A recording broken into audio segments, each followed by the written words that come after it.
Hello everyone, welcome to Knowledge Valley. My name is Why So Serious. Today's topics for discussion are: first, we are going to look into the export policies of Vietnam and Bangladesh, and then why we are going to look into export policies of theirs is because they have been doing really good, even though Bangladesh being a less developed country. So, what India can learn from their export policies is what we are going to see here. The second article here talks about the cost of clearing the air, and it talks about the insufficiency and imbalance in the funds allocated to curb the menace of air pollution. So let us begin with the first article that talks about the export policies of Vietnam and Bangladesh and what India can learn from them. So let's begin from here. Lesson from Vietnam and Bangladesh. India can learn from their export stories. Now, in order to know this, first we will have to see what good has been there in the export policies of these two nations and how or what things India can take from their export policies. So first, let us look into the export policy of Bangladesh. It's the second largest apparel exporter. So we know that Bangladesh is known for large production of textiles, and also it has very huge jute production and export capacity. So it's the second largest apparel exporter, and also one important thing to see here is that EU's duty free import of apparels from LDCs like Bangladesh. So what European Union does is it exports or it allows duty free imports of apparels from least developed countries. One of those is Bangladesh. So this is an added advantage that Bangladesh has. Um, the next is about the diversified export basket with India. So it talks about the diversified export basket with India. What it means by this is that many things are exported from Bangladesh in India, and therefore the diversity can only and only improve, considering the opportunities that lie between the two nations in the Indian subcontinent. And also, we need to realize that India has allowed all duty free import from Bangladesh. So whatever products come to India, they are duty free except for alcohol and tobacco. That is not duty free, and all other things imported from Bangladesh to India are duty free. Now let's talk about Vietnam's export policy and the successes of their export policy. So the first thing here is open trade policy. Vietnam has got a really liberal and open trade policy, exemption from import duties due to FTAs. So what it means here is it has various FTAs with different countries. For example, with European countries and the Asian giants as well. Secondly, the thing here is that investor friendly domestic laws are present. For example, if European Union comes in and wants to set up a firm in Vietnam and they want to put out the tender for both private and government players, so there are no restrictions whatsoever, and this leads to higher investments and liberal or deregulated policies for the foreign investors and foreign firms. And also one substantial statistic here is there has been a lot of rise in Vietnam's exports, especially in this decade, and it has reached its ever high of $280 billion of export trade in 2019. So we can see the upward trajectory of Vietnam's exports. So this we saw about the successes of these two countries. Now we need to look about uh, what can India learn from them. So the first thing that India can learn from them is we need to support large firms for a quick turnover. If firms are being supported, they do not have to face a lot of technical barriers or legal barriers. So then they'll be free to invest accordingly, um, to work at their own speed, and therefore they will be able to quickly achieve the turnovers and targets, and eventually progress. The next talks about promoting manufacturing and investment, especially through some sectoral industrial zones. So, for example, we learn about special economic zones that have been under progress, and few of them have already been created in India. And also, we know about the gift city in Ahmedabad. So such dedicated manufacturing and investment zones are really important, because then the land acquisition for these firms becomes easier, and they do not have to run behind looking for land and then getting approval for using it, and etc. Then what comes is strengthening diversification. Now we know that Vietnam, when we compare ourselves, we are at an advantage with Vietnam, because Vietnam doesn't really have a lot of scope to diversify, whereas India has many sectors where we can diversify our exports and our trade relations. And therefore, we should work upon diversifying. For example, we can work on our farm exports, we can work on services exports.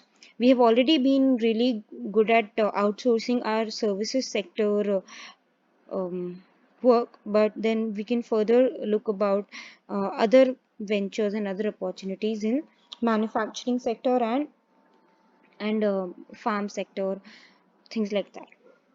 Also, there is this economic complexity index that talks that India is definitely at an advantage when it comes to. So, what economic complexity measures is the complexity and diversification present in one's export trade, and it has found that India really is doing good.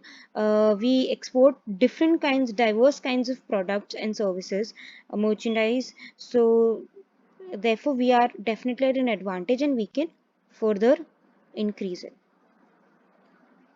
The next thing that we can learn is focusing on organic economic growth. Organic economic growth is, see, one can be forced economic growth. By forced economic growth, what it is that you're constantly making structural changes and constantly pumping credit into the supply chain, into the money supply, but it's not showing results. However, we can take such measures so that it ensures that organic economic growth is taking place, which takes place gradually at its own pace, but which is durable growth. So, what a good suggestion here is to ensure healthy mix of domestic champions with foreign firms. So, it shouldn't be like completely a self-reliance. Complete self-reliance is a myth that never won't really happen. However, uh, more and more self-reliance is required and is desirable, but complete self-reliance would never be achievable. So domestic, we should support both our domestic champions, domestic manufacturers, laborers or sectors, and also foreign firms. We do require foreign firms, the FDIs, FIIs and everything. And we need to maintain low export to GDP ratio. Um, because it has been found that in developed economies, this export to GDP ratio has been under control, has been on the lower side, and therefore this is a statistical aim that we can target upon. Now let's talk about the conclusion or the way forward that we can use here. So the conclusion here talks about that what are the things that we can do in order to get these things as output. So if we promote innovation, like we've been doing now through Stand Up India, Skill India, and things like that.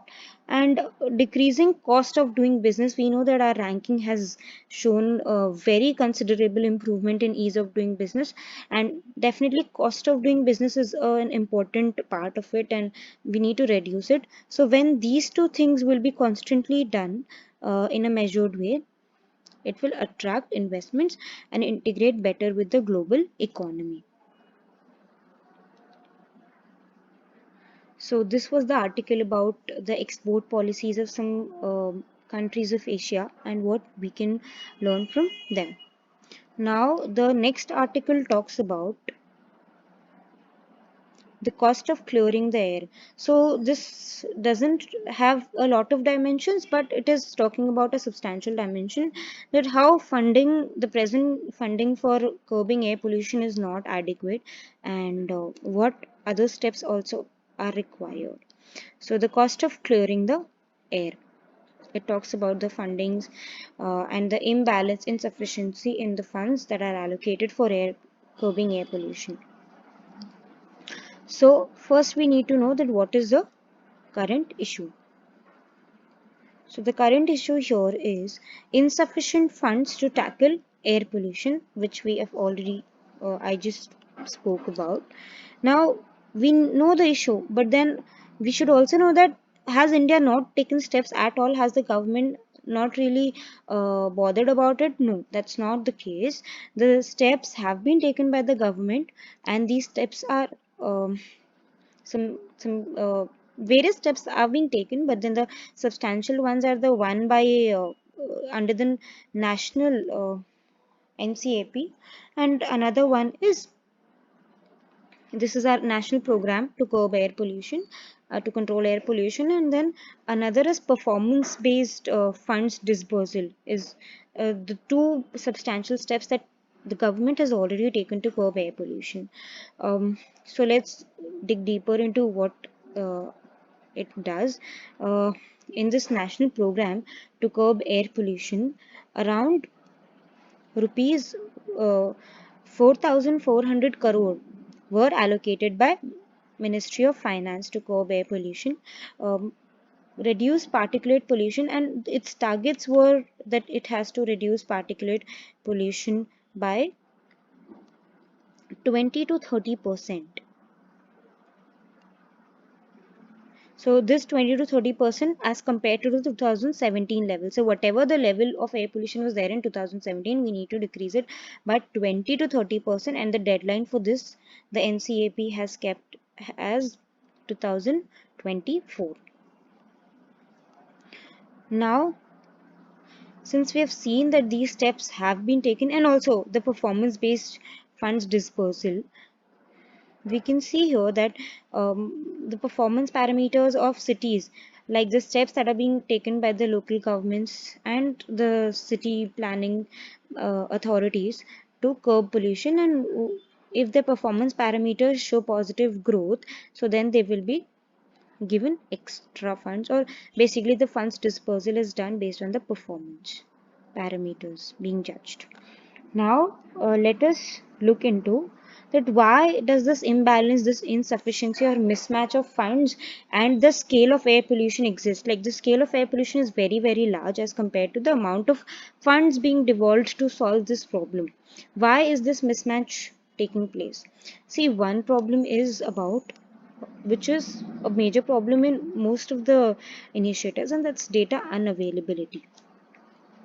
So the exact data, and that too of most of the cities regarding different sources like construction, road dust, vehicle movement, stubble burning are not adequately present or adequately stored. So there's lack of proper structured data, and one of the recent researchers found that only 59 cities out of all the cities affected by air pollution had PM 2.5 related pollution data.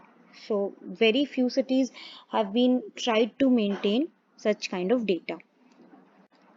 Then the next one is of course low budgetary allocation, which we have spoken already about.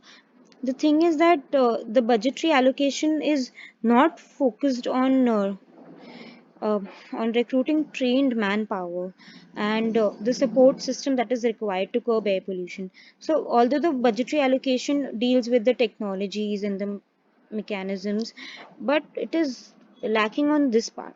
Like it needs to allocate more budget, more salaries, more personnel of trained manpower and support system.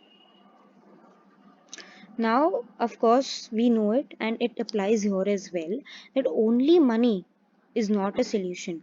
Rupees 600 crore already spent to curb stubble burning, but no substantial outcome, sadly. So, in the NCR region, we know that stubble burning has been one of the prominent reasons of air pollution that is affecting the people every winters over there. But only rupees 600 not only, in fact, a very huge amount of 600 crore has already been spent on curbing this stubble burning problem. But we know even today farmers are busy burning stubble because they don't really have the technology or these funds wherever they have been invested. The solutions are not have not yet reached to the grassroots level to the farmers uh, in the remotest villages who are still continuing to burn their stubbles in their farms. So this is what we saw about the reasons for insufficiency and imbalance. So of course the conclusion here is we saw that money is not the only source or the only solution. So conclusion here gives a holistic way forward, and it talks about that how the NCAP target, we just spoke about the NCAP target of reducing 30 to 40% particulate matter pollution by 2024. So and various such targets being kept under the NCAP program. We need to uh, take a multi-dimensional solution, multi-dimensional approach, and that is funds and staff. Definitely it is one of the things that we need to focus upon. Then the second thing is about the enforcement. We know everywhere this is a way forward that we can always improve upon the better enforcement of the policies are not problems. The lack of policy is not a problem in India. The lack of implementation of proper enforcement is the problem in India. And next one is stemming the sources of pollution. So of course we need to take this goes unquestioned and unsaid and undiscussed that definitely if you want to curb pollution, the most most prominent way to do that is to stem the sources, to cut on the sources or look after them. So this was about it. Lastly, uh, please don't forget that the art and science of asking questions is the source of all knowledge. Thank you.